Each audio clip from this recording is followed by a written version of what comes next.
Student, તો last લેક્ચરમાં આપણે વાત કરી હતી અંતઃપટલ વિહીન અંગિકાઓની, જેમાં આપણે બે અંગિકાનો અભ્યાસ કર્યો, જેમાં પહેલી હતી કણાભસૂત્ર અને બીજું હતું રિબોઝોમ્સ।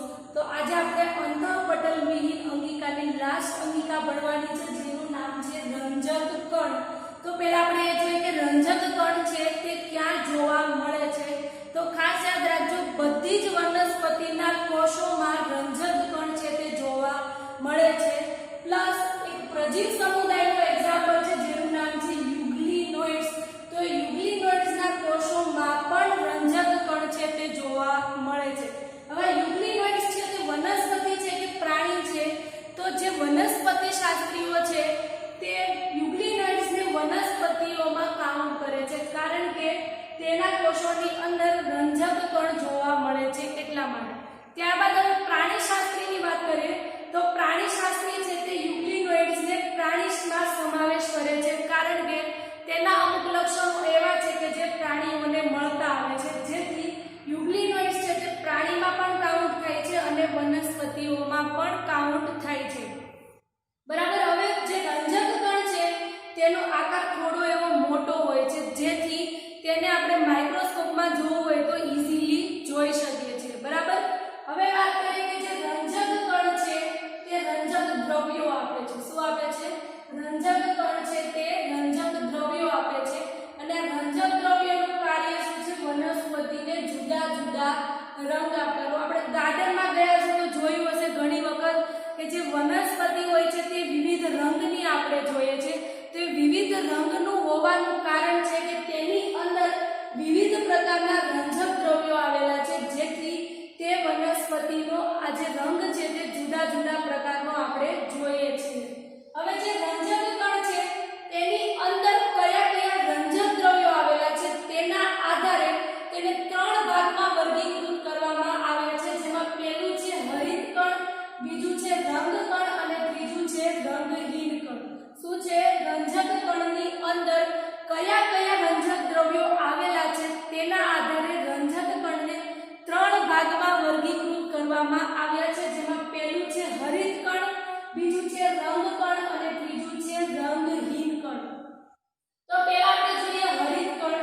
આ બધા જે વર્ડ છે ખાસ યાદ રાખવાના છે, કારણ કે આપણે નેક્સ્ટ 13મું ચેપ્ટર ચાલુ કરવાનું છે, તેમાં બધા જ જે વર્ડ છે યુઝ ત્યાં થાય છે એટલા માટે। હવે પહેલી વાત કરીએ હરિત કણની, તો હરિત કણની અંદર કયા કયા રંજક દ્રવ્યો જોવા મળે છે? તો તેની અંદર ક્લોરોફિલ અને બીજું છે કેરોટીનોઇડ્સ નામના રંજક દ્રવ્યો તેમાં હાજર જોવા મળે છે।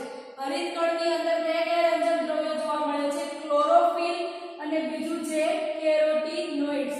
હવે વાત એ છે કે આ જે ક્લોરોફિલ છે અને કેરોટીનોઇડ્સ રંજક દ્રવ્ય છે તેનું મુખ્ય કાર્ય શું છે?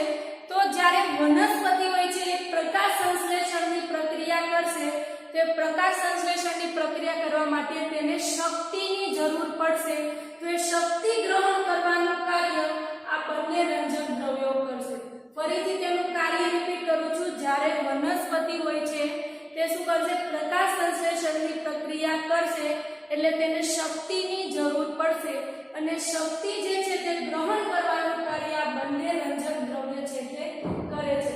ત્યારબાદ સેકન્ડ વાત કરીએ આપણે રંગ કણની, તો રંગ કણ જે છે તેમાં કેરોટીનોઇડ્સ પ્રકારના જોવા મળે છે। રંગ કણ કેવા પ્રકારના જોવા મળે છે? કેરોટીનોઇડ્સ પ્રકારના। અને કેરોટીનોઇડ્સ જે છે તે કેવું રંજક દ્રવ્ય છે? ચરબી દ્રાવ્ય। તે ચરબીમાં દ્રાવ્ય હોવાથી તેને ચરબી દ્રાવ્ય રંજક દ્રવ્ય તરીકે ઓળખવામાં આવે છે। હવે જે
કાર્ય શું છે કે જ્યારે વનસ્પતિ હોય છે તે ખોરાક બનાવશે, એ ખોરાક જ્યારે વધશે તો તે સંગ્રહ ત્યાં થશે. શું થશે? વનસ્પતિ જ્યારે ખોરાક બનાવશે અને ખોરાક જ્યારે વધશે તો વધેલો ખોરાક કઈ જગ્યાએ સંગ્રહ થશે? તો તે રંધહીન કણની અંદર ખોરાક છે તે સંગ્રહ થશે, એટલે તેને ખોરાક સંગ્રહી તરીકે ઓળખવામાં આવે છે. ત્યારબાદ હવે જો સ્ટાર્ચ કણ જે છે તે સ્ટાર્ચ સ્વરૂપે કાર્બોદિતનો સંગ્રહ કરે છે. એક્ઝામ્પલ આપણે બટાટા લઈએ તો બટાટાની અંદર આપણે જોયું હશે કે સ્ટાર્ચનું પ્રમાણ વધુ હોય છે, તો એ શેના લીધે? રંગહીન કણના લીધે સ્ટાર્ચ સ્વરૂપે શું કરશે? બટાટા કાર્બોદિતનો સંગ્રહ કરશે. ત્યારબાદ જે તેલ કણ છે તેમાં તેલ અને ચરબીનો સંગ્રહ થશે. શું થશે? તેલ કણની અંદર તેલ અને ચરબીનો સંગ્રહ થશે અને સમિતાય કણમાં પ્રોટીનનો સંગ્રહ થશે. હવે સમિતાય કણ એટલે શું? તો આપણે આદિકોષ કેન્દ્રીયના માં વાત કરી હતી, પ્લાઝમિડ જોવા મળે છે. પ્લાઝમિડ શું કરતા હતા? ડીએનએ ની નકલો કરતા હતા. તો તેવી જ રીતે આમાં સમિતાય કણ આવેલું હોય છે, જે સમિતાય કણ શું કરશે? પ્રોટીનનો સંગ્રહ કરવામાં મદદરૂપ થશે. ફરીથી આપણે રિવિઝન કરીએ. રંજક કણ છે તે ક્યાં જોવા મળે છે? બધા જ વનસ્પતિના કોષોમાં રંજક કણ છે તે જોવા મળે છે. પ્લસ એક પ્રજીવ સમુદાયનું યુગ્લિનોઇડ્સ છે જે વનસ્પતિ અને પ્રાણી બંને તરીકે ઓળખવામાં આવે છે, તેના કોષોમાં પણ રંજક કણ છે તે જોવા મળે છે. ત્યારબાદ આપણે માઇક્રોસ્કોપમાં રંજક કણને જોવું હોય તો તેનો થોડો એવો આકાર મોટો હોવાથી આપણે તેને ઈઝીલી જોઈ શકીએ છીએ.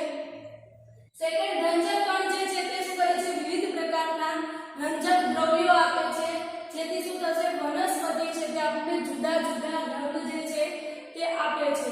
ત્યારબાદ હવે રંજક કણમાં કયા કયા રંજક દ્રવ્યો આવેલા છે તેના આધારે રંજક કણને 3 ભાગમાં વિભાજિત કરવામાં આવે છે, કે વર્ગીકૃત કરવામાં આવે છે. જેમાં પહેલું છે હરિત કણ, બીજું છે રંગ કણ અને ત્રીજું છે રંગહીન કણ. તો હરિત કણ જે છે તેમાં કયા કયા રંજક દ્રવ્યો આવેલા હોય છે? ક્લોરોફિલ અને કેરોટીનોઇડ્સ રંજક દ્રવ્ય આવેલા હોય છે. હવે તેનું કાર્ય શું છે? તો વનસ્પતિ જ્યારે પ્રકાશ સંશ્લેષણની ક્રિયા કરશે ત્યારે તેને શક્તિની જરૂર પડશે, તો એ શક્તિ જે છે તે ગ્રહણ કરવાનું કાર્ય કરશે. ત્યારબાદ રંગકણની અંદર ચરબી દ્રાવ્ય પ્રકારના કેરોટીનોઇડ્સ પ્રકારના રંજક દ્રવ્યો આવેલા હોય છે, જેમાં 3 રંજક દ્રવ્યો ઝેન્થોફિલ, કેરોટીન અને અન્ય રંજક દ્રવ્યોનો સમાવેશ થાય છે, જેનું કાર્ય શું છે? વનસ્પતિના વિવિધ ભાગોને જેવા કે પીળો, નારંગી અને લાલ રંગ જે છે તે આપે છે. ત્યારબાદ રંગહીન કણ, રંગ વગરનું, એટલે કે તે વનસ્પતિને કોઈ પ્રકારનો રંગ આપતી નથી. તે માત્ર કાર્ય શું કરે છે કે જ્યારે વનસ્પતિ હોય છે તે ખોરાક બનાવે, એ ખોરાક જ્યારે વધશે તો એ વધેલો ખોરાક રંગહીન કણની અંદર સંગ્રહ થશે. સ્ટાર્ચ કણ જે છે તે સ્ટાર્ચ સ્વરૂપે કાર્બોદિતનો સંગ્રહ કરશે. વનસ્પતિ જ્યારે ખોરાક બનાવશે ત્યારે ગ્લુકોઝ સ્વરૂપે ખોરાક બનાવશે અને જ્યારે ખોરાક વધશે ત્યારે તે સ્ટાર્ચમાં રૂપાંતરણ કરી દેશે અને સ્ટાર્ચના સ્વરૂપે સંગ્રહ થશે. એક્ઝામ્પલ બટાટા. ત્યારબાદ તેલ કણ જે હોય છે તેમાં તેલ અને ચરબીનો સંગ્રહ થાય છે અને સમિતાય કણ જે છે તેમાં પ્રોટીનનો સંગ્રહ થાય છે. સમિતાય કણ એક પ્લાઝમિડ જે છે બેક્ટેરિયાના આપણે કોષમાં વાત કરી હતી તેમાં પ્લાઝમિડ જોવા મળે છે, જે ડીએનએ ની નકલો બનાવે છે. તે રીતે આમાં સમિતાય કણ જોવા મળે છે જે પ્રોટીનનો સંગ્રહ કરે છે. બરાબર?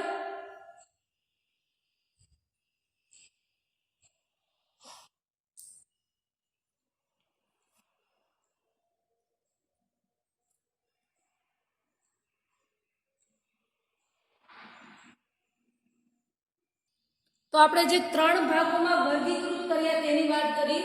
એક હરિત કણ, બીજું રંગ કણ અને ત્રીજું રંગહીન કણ. હવે આપણે જે હરિત કણ છે તેને ડિટેલમાં ભણવાનું છે. તો જે હરિત કણ છે તે કઈ જગ્યાએ જોવા મળે છે? પહેલા તો જે લીલી વનસ્પતિઓ હોય છે તેના કોષોની અંદર જે મધ્યપર્ણ પેશી હોય છે,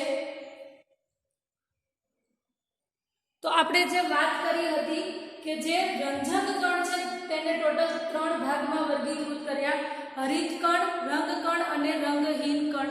તેમાંથી જે હરિત કણ છે એને આપણે હવે ડિટેલમાં જોવાનું છે કે હરિત કણની સંરચના કેવી હોય છે. તો હરિત કણ પહેલા તો કઈ જગ્યાએ જોવા મળે છે?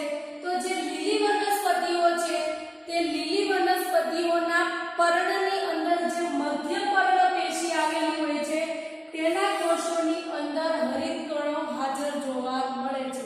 કઈ વનસ્પતિઓમાં? જે લીલી વનસ્પતિ છે તે લીલી વનસ્પતિના પર્ણની અંદર એક મધ્ય પર્ણ પેશી આવેલી હોય છે. એ મધ્ય પર્ણ પેશીના કોષોમાં હરિત કણો જે છે તે હાજર જોવા મળે છે. હવે આ આપણે જે આકૃતિ ડ્રો કરી છે તે હરિત કણની છે. જ્યારે હરિત કણને માઇક્રોસ્કોપમાં જોવામાં આવે તો આવા ટાઈપના હરિત કણો જે છે તે દેખાતા હોય છે. ટેક્સ્ટબુકમાં થોડીક આપી છે તેનાથી અલગ ડ્રો કરી છે, પણ આજે માઇક્રોસ્કોપમાં જોઈએ તો આવા ટાઈપની દેખાય છે. ત્યારબાદ હવે જે હરિત કણ છે તેનો આકાર કેવો હોય છે? તો આપણે જોઈએ છે થોડો ગોળ આકાર પણ છે અને અંડાકાર, એટલે કે થોડો એવો અંડાકાર જેવો પણ છે. એ લેન્સ આકારની, ગોળાકાર, અંડાકાર અથવા તો પટ્ટી આકારનું આપણે હરિત કણ દેખાતું હોય છે. ત્યારબાદ હવે લંબાઈની વાત કરીએ તો તેની ટોટલ લંબાઈ જે છે તે 5 થી 10 મ્યુએમ જેટલી હોય છે અને પહોળાઈ કેટલી હોય છે? 2 થી 4 મ્યુએમ. ફરીથી લંબાઈ કેટલી હોય છે? 5 થી 10 મ્યુએમ અને પહોળાઈ કેટલી હોય છે? 2 થી 4 મ્યુએમ. હવે એવું જરૂરી નથી કે બધી જ જે લીલી વનસ્પતિઓ છે તેના કોષોની અંદર હરિત કણની સંખ્યા સરખી જ હોય. અમુક વનસ્પતિઓમાં 10 હોય તો અમુક વનસ્પતિઓમાં 20 હોય, એટલે કે હરિત કણની સંખ્યા જુદી જુદી વનસ્પતિઓમાં જુદી જુદી હોય છે. જેમ કે આપણે એક્ઝામ્પલ લઈએ, ક્લેમિડોમોનાસ નામની જે લીલી લીલ છે તેની અંદર હરિત કણની સંખ્યા 20 થી 40 જોવા મળે છે. તો બીજી વનસ્પતિઓની અંદર આની સંખ્યા વધુ પણ હોઈ શકે, ઓછી પણ હોઈ શકે છે, એટલે કે તેની સંખ્યા કોઈ ફિક્સ હોતી નથી. ક્લેમિડોમોનાસ નામની લીલી લીલ છે જેમાં કેટલી સંખ્યા જોવા મળે છે? 20 થી 40 હરિત કણની સંખ્યા જોવા મળે છે. હવે વાત કરીએ કે કણાક સૂત્રની આપણે સંરચના લાસ્ટ લેક્ચરમાં જોઈ હતી, તો તેમાં આપણે જોયું હતું કે તેમાં બેવડા પટલની સંરચના હતી. તેવી જ રીતે હરિત કણની સંરચના જોઈએ તો તેમાં પણ આપણને બેવડું પટલ દેખાશે. આપણે આજે જોઈએ છે આ પહેલું પટલ અને આ બીજું પટલ. તો જે બહારનું પટલ હોય તેને બાહ્ય પટલ તરીકે ઓળખવામાં આવે અને અંદરનું જે પટલ છે તેને અંતઃપટલ તરીકે ઓળખવામાં આવે છે. જે કણાક સૂત્ર જે બહારની રચનાની જ વાત કરી છે કે કણાક સૂત્રમાં શું હતું? બેવડા પટલની સંરચના હતી. તો એવી જ રીતે હરિત કણની પણ સંરચના બેવડા પટલ જેવી છે. બહારના પટલને બાહ્ય પટલ તરીકે ઓળખવામાં આવે અને અંદરના પટલને અંતઃપટલ તરીકે ઓળખવામાં આવે છે. હવે જે અંતઃપટલથી ઘેરાયેલો ભાગ છે તેને સ્ટ્રોમા અથવા તો આધારક તરીકે ઓળખવામાં આવે છે. આપણે જે અંતઃપટલ છે તે અંતઃપટલના જેટલો ભાગ આપણને અવકાશ દેખાય છે, એટલે કે જે ખાલી જગ્યા દેખાય છે એને શું તરીકે ઓળખવામાં આવે છે? સ્ટ્રોમા, એટલે કે આધારક તરીકે ઓળખવામાં આવે છે. અને આધારક જે છે તે અંતઃપટલથી ઘેરાયેલું હોય છે. શું હોય છે? ફરીથી આ જે અંતઃપટલ છે, અંતઃપટલની અંદર જે અવકાશ જોવા મળે છે તેને શું કહેવાય છે? સ્ટ્રોમા અથવા તો આધારક. એ આધારક જે છે તે આપણે જોઈએ છે અંતઃપટલથી ઘેરાયેલો જોવા મળે છે. અને એ જે આધારક છે એટલે કે જે સ્ટ્રોમા છે તેની અંદર એક કોથળી જેવી સંરચના હોય છે જેને આપણે થાઇલેકોઇડ તરીકે ઓળખીએ છીએ. કોથળી જેવી રચના એટલે આની વાત કરીએ. આ જે છે તેને શું કીધું છે? થાઇલેકોઇડ તરીકે તેને ઓળખવામાં આવે છે. અને એની સંરચના આપણે જોઈએ તો એવું લાગે કે કોઈ સિક્કાની થપ્પી જે છે તે ગોઠવાયેલી છે. શું છે? આ જે થાઇલેકોઇડ છે તે થાઇલેકોઇડની સંરચના આપણે જોઈએ તો આપણને એવું લાગે કે કોઈ સિક્કાની થપ્પીઓ અહીંયા પડી છે, એવી ટાઈપની તેની ગોઠવણી હોય છે. હવે અહીંયા આપણે લખ્યું છે ગ્રેના. તો ગ્રેના જે છે જે એક જ થપ્પી હોય, આ જે એક જ હોય તો એને ગ્રેના કહેવાય. અને વધારે પડતી ગ્રેના ભેગી થાય તો તેને થાઇલેકોઇડ તરીકે ઓળખવામાં આવે છે અથવા તો ગ્રેનમ તરીકે પણ ઓળખવામાં આવે. એક વચન માટે શું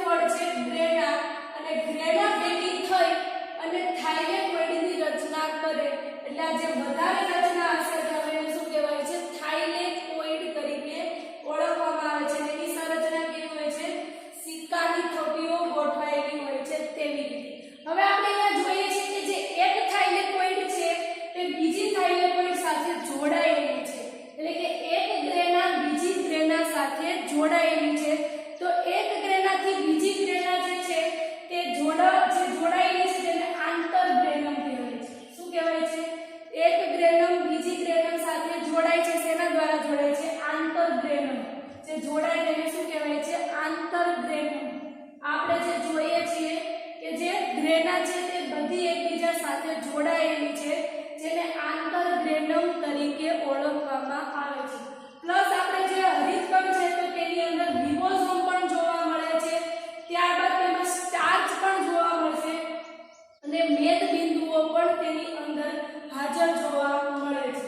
હવે આપણે જે સ્ટ્રોમા છે એટલે કે જે આધારક છે તેનું મુખ્ય કાર્ય શું છે તેની વાત કરવાની છે.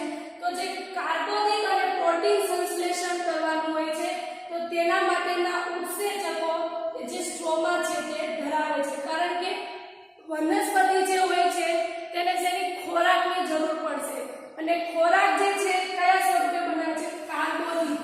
એટલે કે ગ્લુકોઝ જે છે તે ગ્લુકોઝને શું કહેવાય છે? કાર્બોદિત કહેવાય. એટલે કે ગ્લુકોઝ સ્વરૂપે સંગ્રહ કરવાનો હશે તો એ ગ્લુકોઝ જે છે તે બનાવવા માટે તેને ઉત્સેચકોની જરૂર પડશે. તો એ ઉત્સેચકો સ્ટ્રોમામાં આવેલા હોય છે, પ્લસ તેને પ્રોટીનની પણ જરૂર પડે છે. તો એ પ્રોટીનનું સંશ્લેષણ કરવા માટે પણ તેની અંદર ઉત્સેચકો જોવા મળે છે. ત્યારબાદ બીજું સ્ટ્રોમાની અંદર શું આવેલું હોય છે? તો નાનું વલયાકાર ડીએનએ. નાનું વલયાકાર એટલે શું થશે? આવી રીતે બેવડું કુંતલમય નાનું એવું ડીએનએ આવેલું હશે, પ્લસ તેની અંદર રિબોઝોમ પણ જોવા મળશે. હવે જે થાઇલેકોઇડ છે, આ થાઇલેકોઇડની વાત કરી છે તો થાઇલેકોઇડની અંદર ક્લોરોફિલ રંજક દ્રવ્ય જોવા મળે છે. ટોટલ હરિતકણ જે છે એ શું કરે છે? બે રંજક દ્રવ્યો ધરાવે છે, જેમાં પહેલું છે ક્લોરોફિલ અને બીજું છે કેરોટીનોઇડ. તો જે ક્લોરોફિલ રંજક દ્રવ્ય છે તે ક્યાં જોવા મળે છે? થાઇલેકોઇડની અંદર. ત્યારબાદ હવે જે હરિતકણની અંદર જે રિબોઝોમ જોવા મળે છે તે 70S પ્રકારનું હશે અને કોષરસમાં જે રિબોઝોમ જોવા મળે છે તે 80S પ્રકારનું હોય છે.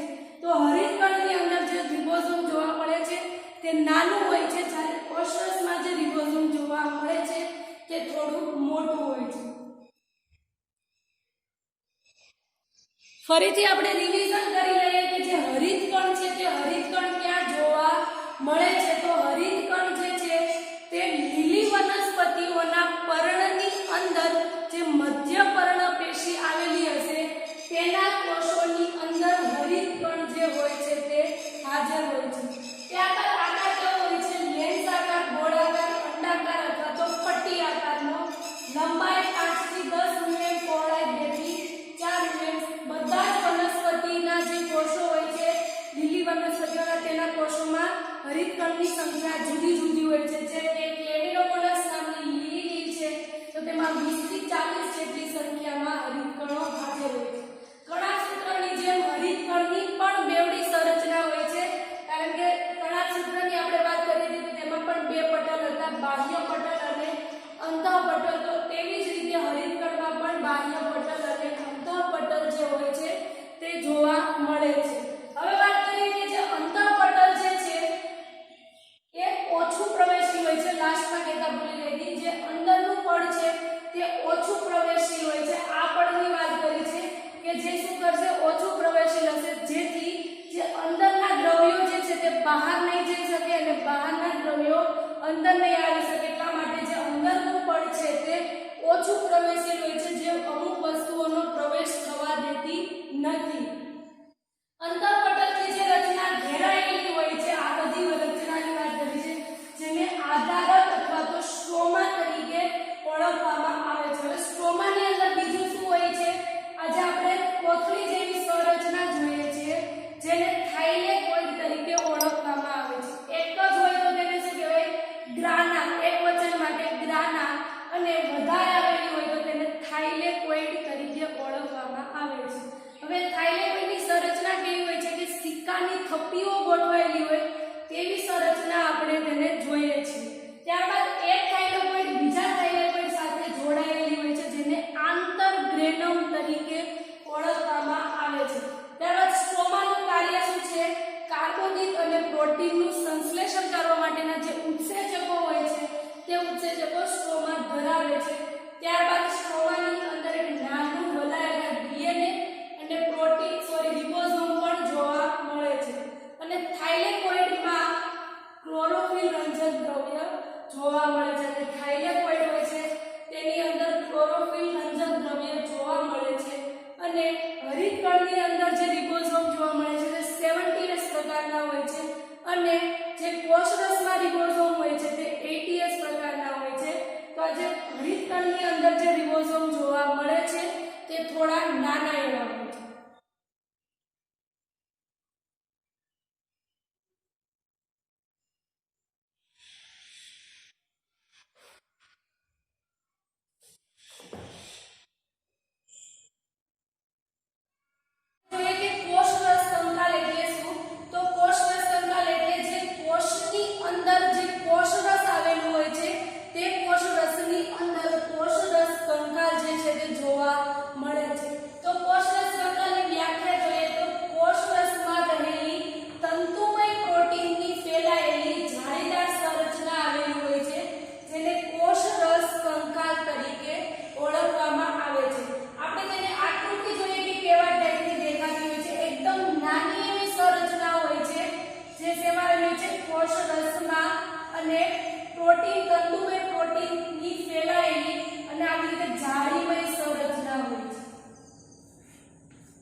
બનેલી હોય છે. ત્યારબાદ હવે જોઈએ કે જે કોષરસ કંકાલ છે તેનું કાર્ય શું છે, બરાબર. તો હવે કાર્ય જે છે તે શું કરશે, કોષને યાંત્રિક મજબૂતાઈ આપશે.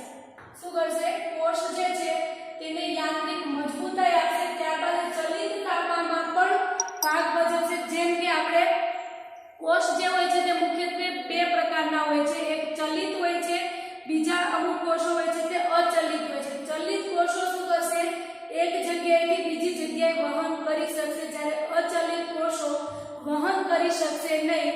તો જે ચલિત કોષો છે તેને ચલિતતામાં કોષરસ કંકાલ જે છે તે ઉપયોગી થશે. ત્યારબાદ જે કોષ છે તેનો આકાર જાળવી રાખશે. જેમ કે અમુક કોષો જે ગોળ છે તો ગોળ આકાર જ રહે, એટલે કે આકાર જળવાય રહે તે માટે કોષરસ કંકાલ જે છે તે ઉપયોગી છે. સપોઝ આવી રીતે લાંબો શાખિત ફેલાયેલો કોષ છે તો એ લાંબો શાખિત ફેલાયેલા કોષનો આકાર જાળવી રાખવા પણ કોષરસ કંકાલ ઉપયોગી છે. આપણે ફરીથી રિવિઝન કરીએ.